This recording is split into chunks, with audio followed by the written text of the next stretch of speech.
La actualidad, los protagonistas, el análisis y la información en Contacto Directo.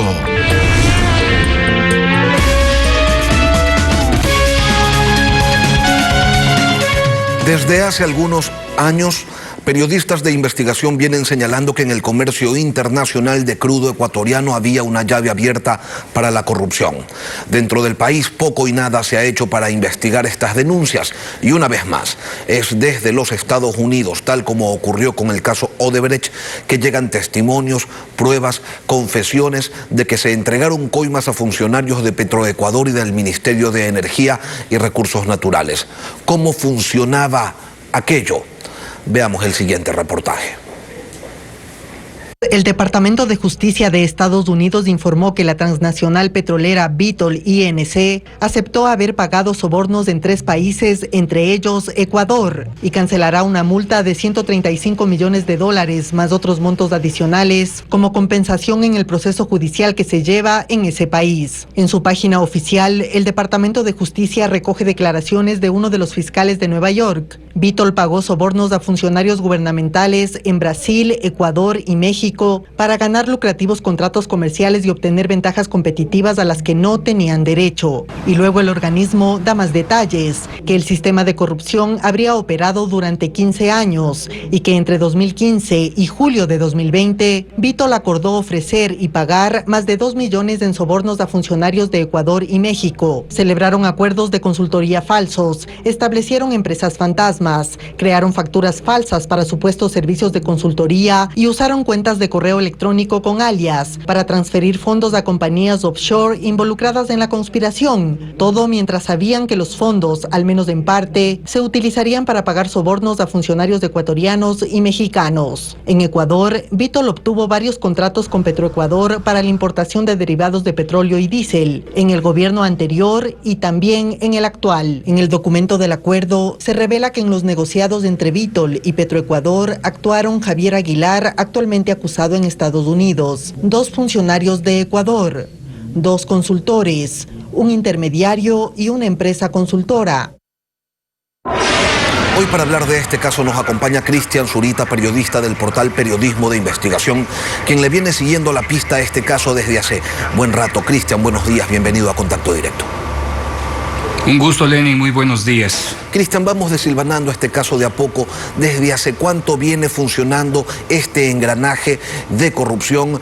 Y una segunda cosa, ¿lo de Vitol es un caso aislado o se trata solamente de uno de tantos que sí ha salido a la luz?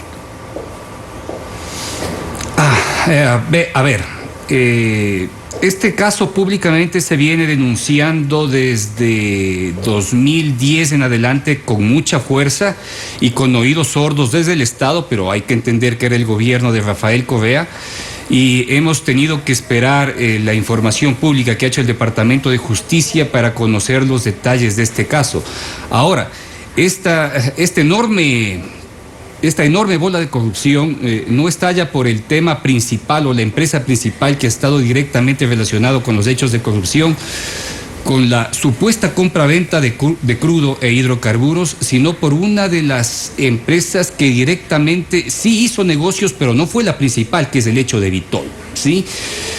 Hay documentos que revelan que Vitol está presente en el Ecuador desde hace muchos años y sobre la empresa que recae toda esta trama de corrupción, que es Oman Trading, funciona desde el año 2006. ¿Y cómo se constituye Oman Trading, que es la empresa que directamente aparece en estos actos de corrupción? Aquí en el Ecuador, porque en los Estados Unidos, a través del Departamento de Justicia, se habla sobre todo de Vitol.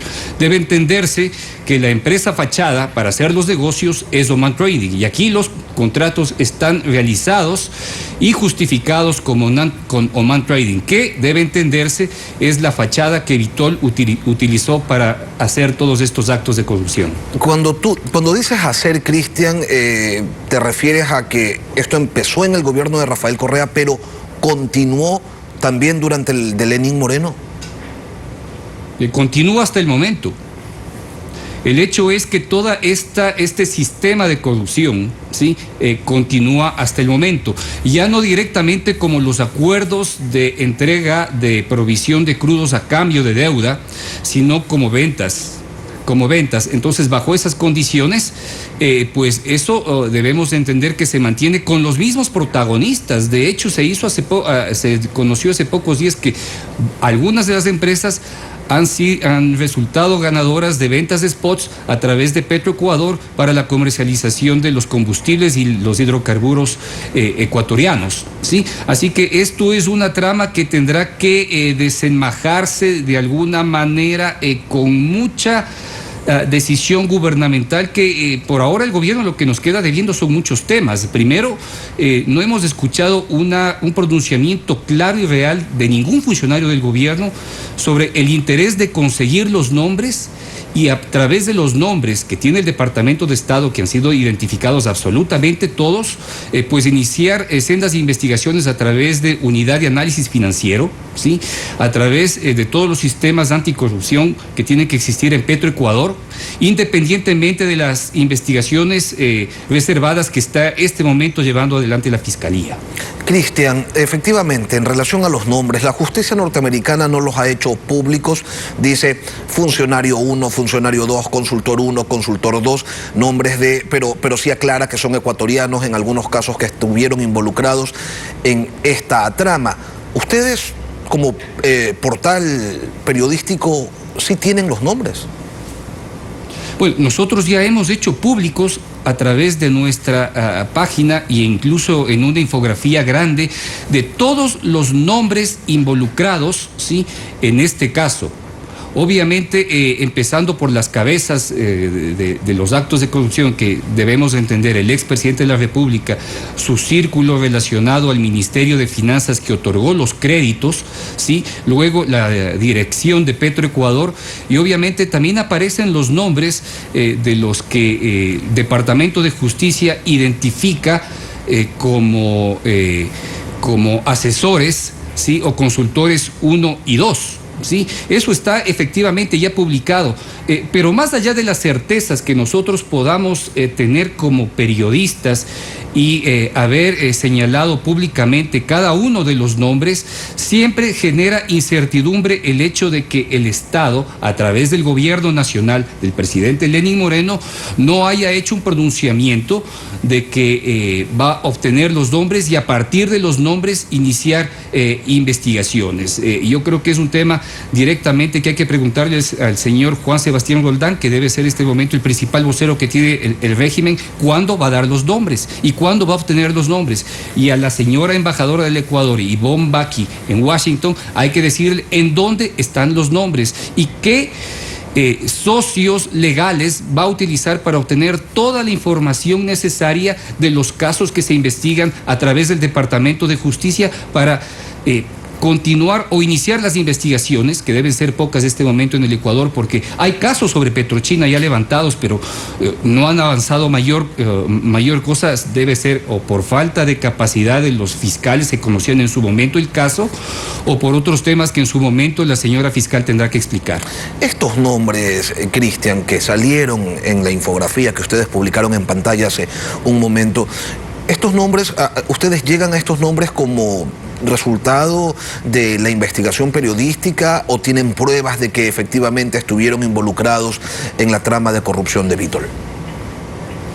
A ver, los nombres ya han sonado anteriormente, no solo a través de nuestro portal. El diario El Universo ha hecho un seguimiento constante a los procesos de intermediación de crudo en el país y ha señalado con claridad la presencia y las relaciones de los accionistas que tienen junto con empresas como Vitol, como Petrochina, como otras como Noble América, ¿sí?, o Core Petroleum, que tienen a los mismos protagonistas. Sí, de hecho, nosotros, por ejemplo, hemos identificado que los protagonistas, por ejemplo, de Oman Trading, que utilizan de fachada para realizar estos actos de corrupción, desde 2014, este es un documento oficial de Petroecuador, ¿sí?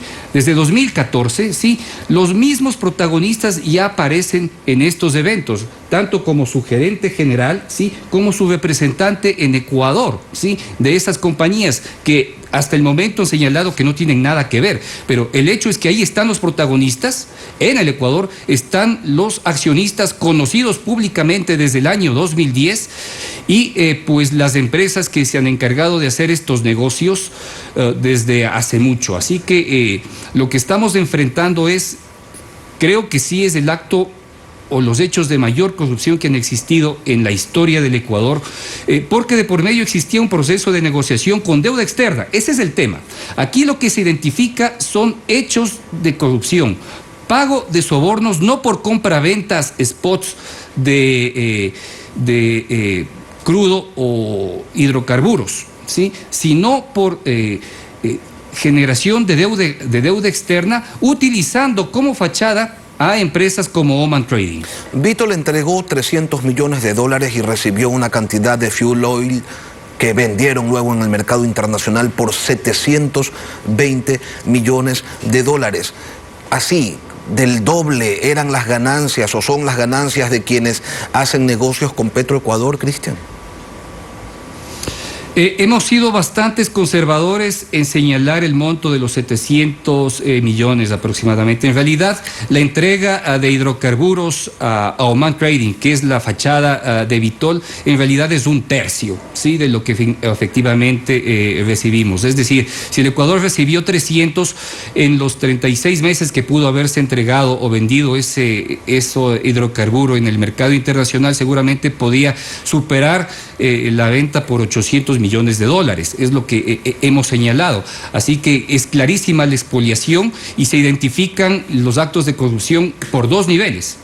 La generación de sobornos por los $300 millones de deuda externa, ¿sí?, y luego por todo lo que significó los procesos de comercialización internacional de ese combustible por parte de Vitol a otras empresas, ¿sí? Hay perjuicios por todos lados cuando se empieza a analizar el contrato y cuando se lee la publicación que ustedes realizaron, Cristian. ¿Por qué Petroecuador debía entregar el combustible en Panamá y no embalado para que los compradores se lo lleven pues a donde quisieran? Pues justamente eso es uno de los grandes perjuicios generados a la empresa y es donde debe entenderse que las empresas obtenían esos valores a su favor. Si a mí me cuesta aproximadamente 80 centavos por barril, ¿sí?, obviamente ese beneficio va directo a los bolsillos de ellos. Es decir, ellos se beneficiaron con 80 centavos adicionales a los montos ya efectivamente jugados. Recordemos que hace poco salió un editorial de un abogado importante guayaquileño que ya leyó parte de este proceso judicial y señala que se ha establecido con claridad que la ganancia solo por este tema de los $300 millones es de 25 centavos por barril, según los acuerdos ya establecidos dentro del proceso judicial en los Estados Unidos. Así que, pues es como que tenemos condiciones graduales de corrupción, es decir, primero los 80 centavos que tendrá que explicar Petroecuador cómo es que efectivamente decidió aceptar dentro del contrato. Luego el monto del interés, por ejemplo, que es 6.85 con respecto a los 300 millones recibidos. Y luego, ¿por qué 300 millones de dólares frente a 17.1 millones de barriles y no menos? ¿Sí? Todos esos temas tendrán que ser explicados por las anteriores cabezas del Ministerio de Finanzas y la dirección de lo que significó la deuda pública. Y pues también por las autoridades políticas que estuvieron al frente del Ministerio de Hidrocarburos en ese periodo. Ahora, Cristian, este caso que ya está prácticamente terminado en Estados Unidos y donde se ha determinado el pago de una multa por haber utilizado el sistema financiero norteamericano para cruzar las coimas, ¿en qué estado se encuentra en Ecuador? Si es que tiene algún pues estado. En cero. Es en cero. Este momento lo que tiene que estar haciendo la Fiscalía es haciendo sendos procesos de investigación a partir de la información que recibió del Departamento de Justicia de los Estados Unidos y pues tendrá que sumar la información anexa que tenía de las investigaciones anteriores relacionadas directamente a Petrochina, que ahí sí no se avanzó absolutamente nada. ¿sí? Y creo que existen demasiados nombres, demasiadas rutas, demasiadas fechas que este momento permiten actuar con rapidez, y esperemos que en no menos de 3 meses tengamos resultados claros de lo que significa este mega acto de corrupción generado en los últimos 15 años. Cristian, pero no es la primera vez, todo le corresponde al gobierno. Cristian, no es la primera vez que la justicia norteamericana determina la existencia de pago de coimas en Petroecuador con funcionarios. Hay confesiones, hay documentos, números de cuentas, y la fiscalía hasta el día de hoy nada. ¿Quién nos asegura que ahora sí se va a personar, se va a investigar y va a determinar responsables en nuestro país? Bueno, toda información que se ha hecho pública a través del Departamento de Justicia sí ha tenido resultados en Ecuador. Empezamos por el caso FIFA Gate. Fue la propia fiscal Salazar quien investigó el caso y se llegó a una sentencia del entonces presidente de la Federación Ecuatoriana de Fútbol, el señor Chiriboga. Luego sucedió el tema Odebrecht, ¿sí? Y tenemos sentenciados por el caso Odebrecht en 2 etapas, ¿sí? El primero por las propias condiciones. Pero en los casos de Petroecuador, Cristian, no se ha hecho nada. Pero es que el tema acaba de destaparse. No de Cristian, de los otros, donde está involucrado Chadbourne, donde están involucrados otros funcionarios con nombres. Hay algunos, al menos 5, y no se ha avanzado nada. Y es por eso que al gobierno le corresponde actuar políticamente en este caso y dar una respuesta pública clara y sensata al señalar de que está interesada en sancionar los casos, que tiene los nombres y que activará todos los mecanismos estatales necesarios para que se investigue y se sancione, independientemente de lo que pueda hacer la Fiscalía General del Estado. Es decir, es un tema conjunto. Nosotros hemos observado un silencio sepulcral con respecto a los nombres que señalas, Lenin, desde hace mucho. Y nosotros como periodistas hemos gritado desde hace aproximadamente 8 años los mismos nombres, repitiendo como una cantaleta de locos que efectivamente aquí existen enormes actos de corrupción que ahora la justicia norteamericana nos acaba de dar la razón. Por eso es que efectivamente necesitamos atacarlo al menos por las 2 vías que tenemos. La decisión política del gobierno de Lenín Moreno de dar y señalar públicamente de que va a actuar, y de que la Fiscalía continúe con los trabajos que efectivamente, pues ya entiendo, están trabajando desde hace algunos días.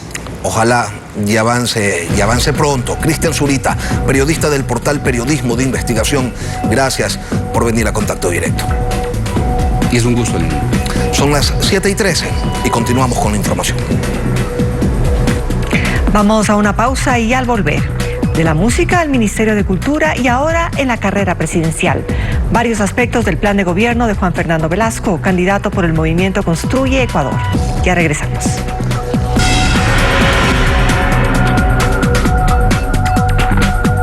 Juan Fernando Velasco, quiteño, tiene 48 años. Su niñez la pasó entre Ecuador, México, Nicaragua y Holanda.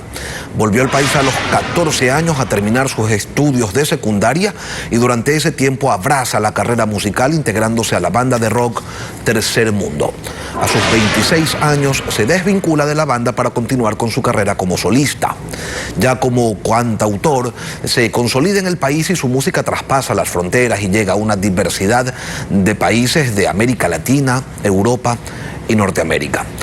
Ganó un Emmy a la mejor canción con Yo Nací Aquí. Ha sido nominado en 2 ocasiones al Grammy Latino y al MTV Latinoamérica. En 2008 abrió la fundación Yo Nací Aquí y desarrolla, entre otros proyectos, uno que consiste en enseñar música a niños de escasos recursos del área rural. Desde el 2017 es presidente de la Sociedad de Autores y Compositores del Ecuador. Entre junio del 2019 y septiembre del 2020 desempeñó el cargo de ministro de Cultura en el gobierno de Lenín Moreno, pero se retiró para aceptar la candidatura a la presidencia de la República por el movimiento Construye Ecuador, la nueva denominación de lo que antes se conoció como Ruptura.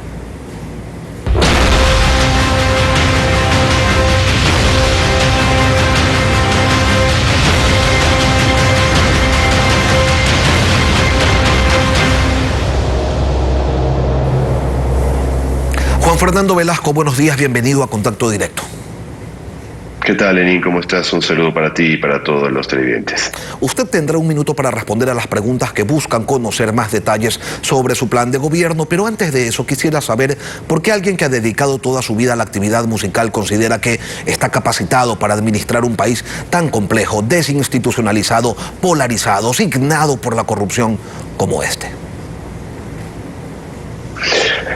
Creo eso porque son 30 años de trabajo en este país, 30 años de estar luchándola desde un sector que es muy complejo, que es el de la música, de haber emprendido, de haber logrado éxito en lo que hemos decidido hacer, que es la música, en donde además siempre hemos estado vinculados con temas sociales, donde tuvimos un paso por lo público que fue relevante y decisivo en esta toma de decisión para mí, y en donde creemos que sobre todo en las próximas elecciones se juega la posibilidad de que el Ecuador vaya hacia el futuro, hacia lo nuevo, o que nos quedemos estancados o que volvamos al pasado. Creo que esa es la gran disyuntiva que tiene el pueblo ecuatoriano, la gran decisión que debe tomar entre lo nuevo o lo viejo para las próximas elecciones, y yo siento que conformo ese conjunto de candidatos que planteamos lo nuevo.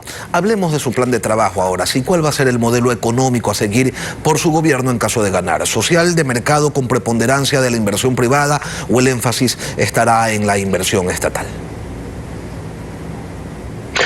No, nosotros creemos que el Estado debe generar oportunidades para sus ciudadanos, que es ahí donde está la posibilidad de generación de bienestar, de riqueza. Los emprendedores, el trabajador, el sector privado, que es donde mayor empleo se genera, es sin duda donde debe el Estado poner toda su capacidad y sus recursos para lograr que sea un acompañante, que sea un motivador, y no como es ahora quien pone las trabas, quien pone los trámites, la burocracia, la corrupción, quien desanima a todos esos ecuatorianos y ecuatorianas que quieren emprender y generar riqueza. Pero por otro lado, tiene que ser un Estado que proteja a sus ciudadanos, que proteja los derechos, que garantice los derechos, que permita que todos tengamos acceso a la educación, a la salud, y que además trabaje por los más necesitados. Es un balance en lo que nosotros planteamos. El punto 18 del eje económico de su plan de gobierno señala textualmente: incentivar la inversión extranjera directa otorgando beneficios tributarios como el cero impuesto a la salida de divisas.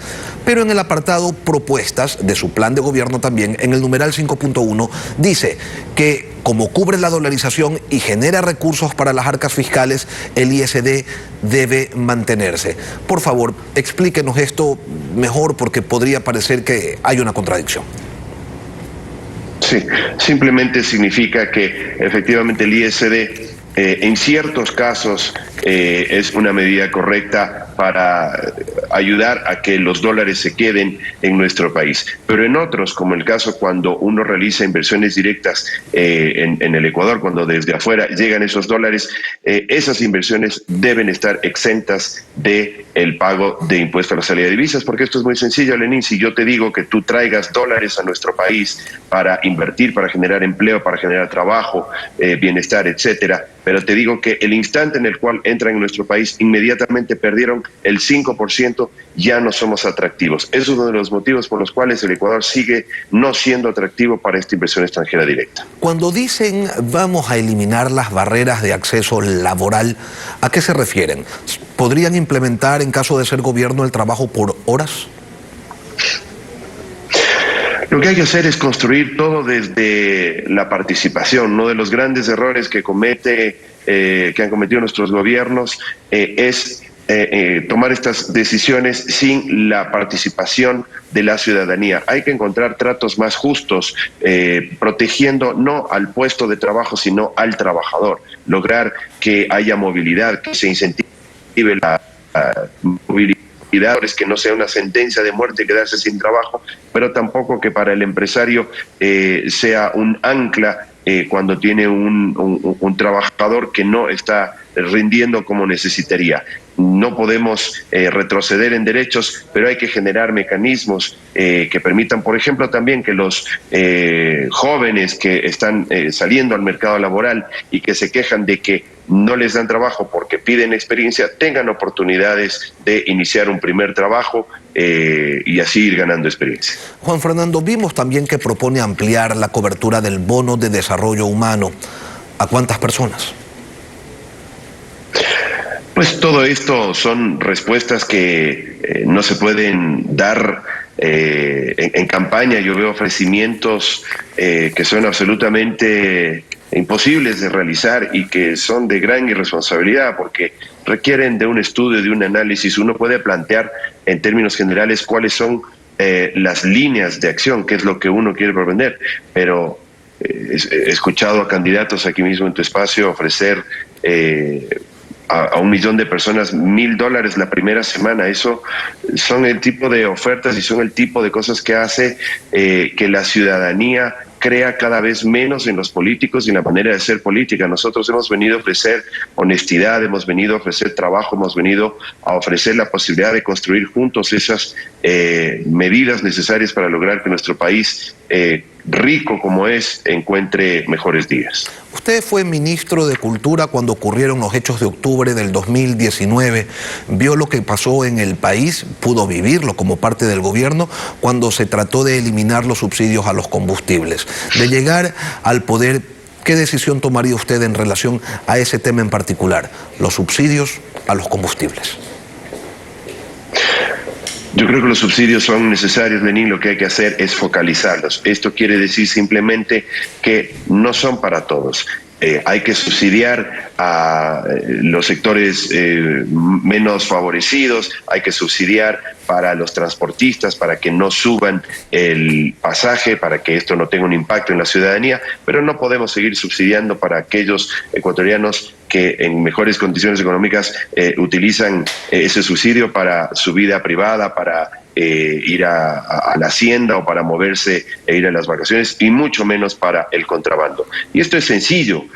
Hay que focalizar con las herramientas tecnológicas que utilizamos a diario los ecuatorianos, como por ejemplo los teléfonos celulares, los chips en las tarjetas, y esto permitirá que, por ejemplo, quien deba tanquear el combustible con un subsidio, por ejemplo, un conductor de un bus, pueda hacerlo de manera sencilla, obteniendo un precio reducido. Finalmente, Juan Fernando, un mensaje para los electores. Creo que es momento de tomar decisiones fundamentales. Estamos recorriendo el país y hay esta sensación de hartazgo con respecto a la clase política.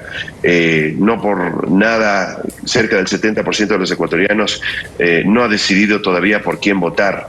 Y creo que el gran dilema será, como le dije al comienzo de esta entrevista, votar por lo nuevo o votar por lo viejo, votar por una nueva manera de pensar, votar por una forma en la cual enfrentar los problemas de nuestro país, o volver a la vieja demagogia, a la vieja manera de hacer política desde el odio, desde la descalificación, desde el insulto. Juan Fernando Velasco, candidato presidencial por el movimiento Construye Ecuador. Gracias por acompañarnos hoy aquí en Contacto Directo. Gracias a ti, Len.